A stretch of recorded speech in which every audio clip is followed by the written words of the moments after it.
Now, other parties will draw different lessons. In fact, they already are. They want more grievance politics, more division, more pointing at Britain's problems, looking not for solutions, but for someone to blame. Now, that's fine if it's me, if it's politicians, that's the job. But increasingly, it's not. It's other people in this country. And I don't think that's British. That is not the decency and respect that we are known for. But it's here. That politics is with us now. And you'll see it again on Saturday at a march designed to confront and intimidate this diversity and this diverse country. That is why this Labour government will block far-right agitators from travelling to Britain for that event. Because we will not allow people to come to the UK to threaten our communities and spread hate on our streets.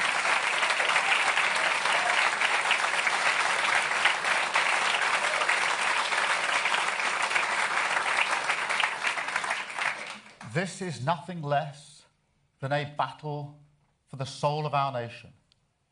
And I want to be crystal clear about how we will win it.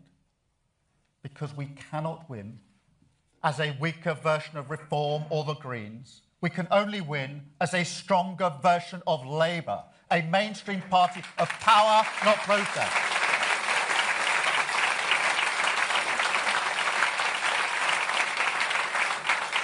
And I also want to be really clear on this, because I will never stop fighting for the decent, respectful, diverse country that I love.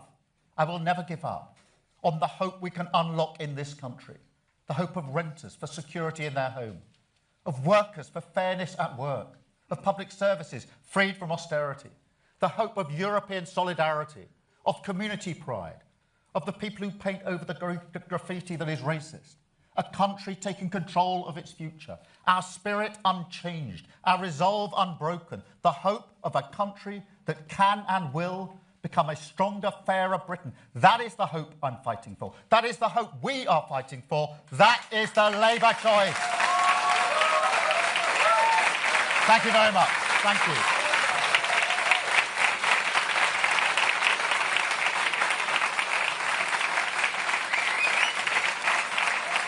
Thank you very much.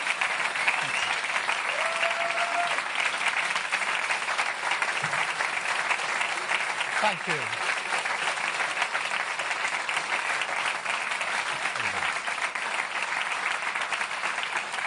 Thank you very much. I'm now going to take some questions from the media, and I'm starting with Chris Mason. Chris.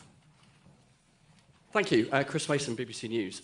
Prime Minister, do you think in your gut what you have said is enough this morning? And what do you say directly to those of your colleagues who are weighing up right now whether to back you or to suggest that you should go? And if I may, would you back continuing to block Andy Burnham from trying to return to Parliament? Well, Chris, there's a lot packed into that question.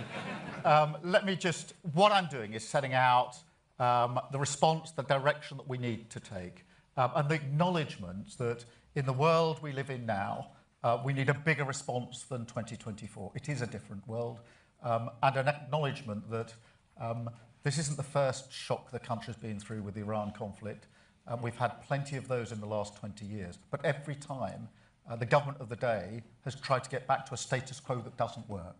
And we're not going to do that this time. That is the urgent task facing our country. We were elected into office to change this country, to bring about the change that is needed. The frustration that has been spoken about is a frustration of at least 20 years, if not more. That is what we're charged with changing. That is what we will change. In relation to Andy Burnham, obviously, any future decision is for the NEC. Andy's doing a great job as mayor in Manchester. And I actually work really well with Andy, and I'll give you two examples. On Northern Powerhouse Rail, which is really important for the North West. We are working together on that project. But equally, we've stood together to support Manchester, the community, when we had the terrible attack on a synagogue last year. Andy was the first person I phoned, and I went straight to Manchester to work with him on our response. So we work very well together, but the actual decision will be one for the NEC. Thank you, Chris, very much. Beth. from Sky News. Thank you. Prime Minister, back in 2021, when Labour lost hundreds of council seats in the Hartlepool by-election, you thought about resigning as Labour leader, explaining, and this is quoting you, "I didn't feel I should be bigger than the party." But these results, this moment, is so much worse than then.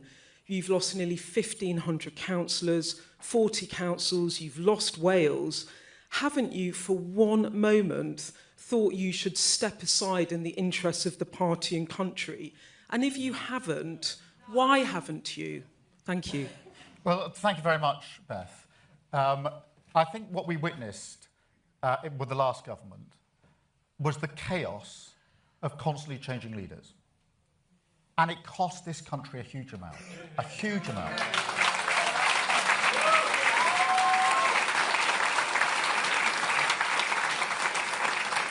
And I'll tell you who paid the price. It was working people. They paid the price of this. They are still paying the price of this. A Labour government will not inflict that on our country again. We were elected with a mandate to change this country because of what had gone before. And that is what we will do. Yes, I acknowledge the frustration.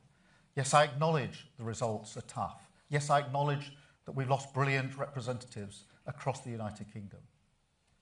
And I have a responsibility for that. But I also have a responsibility to deliver the change that we were elected and that we promised this country. And I'll deliver on that. Thank you very much, Beth.